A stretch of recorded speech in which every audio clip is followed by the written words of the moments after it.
appearing on stage while still in school.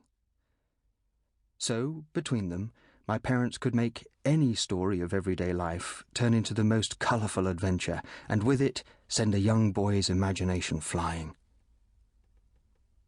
Our time in Kenya was cut short abruptly when my father was offered the opportunity to start work with the BBC in Bristol as a reporter for the regional news programme Points West.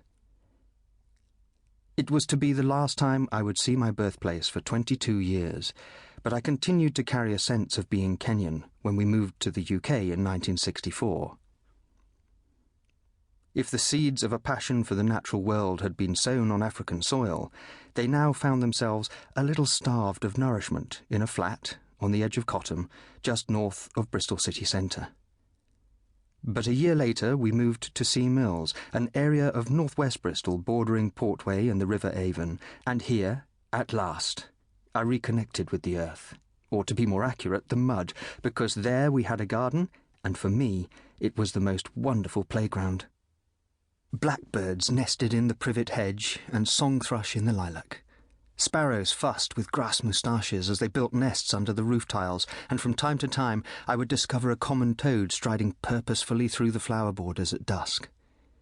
But the most impressive wild visitor to our postage stamp of green was undoubtedly the local fox family.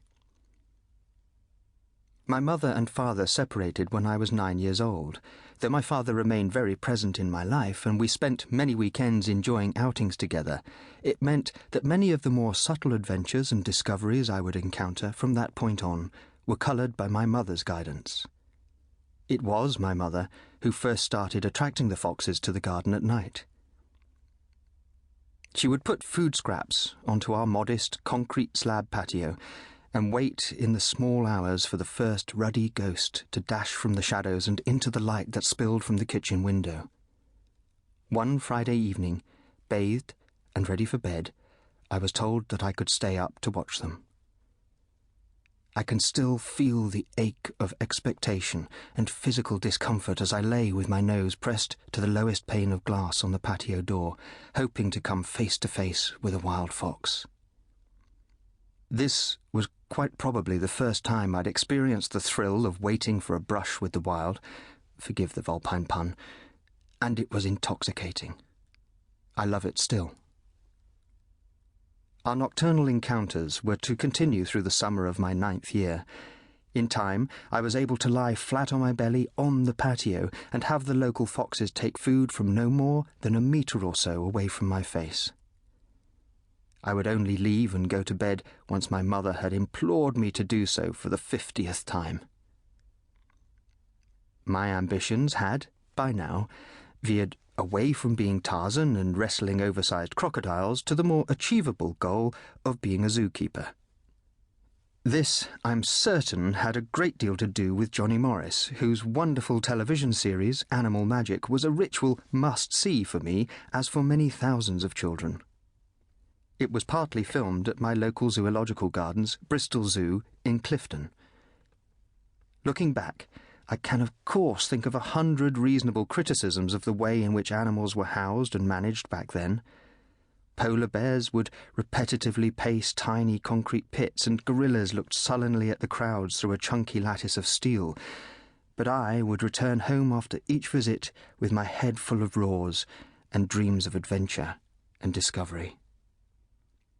I explored my new ambition of being a zookeeper with my own modest collection of creatures at home.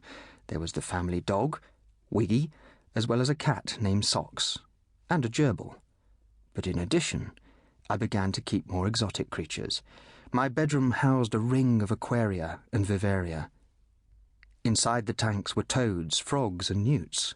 From time to time, I would be guardian of a common lizard or a grass snake until either they escaped, much to my mother's horror, or else I let them go back where I'd originally found them. I started sketching my charges and recording their antics.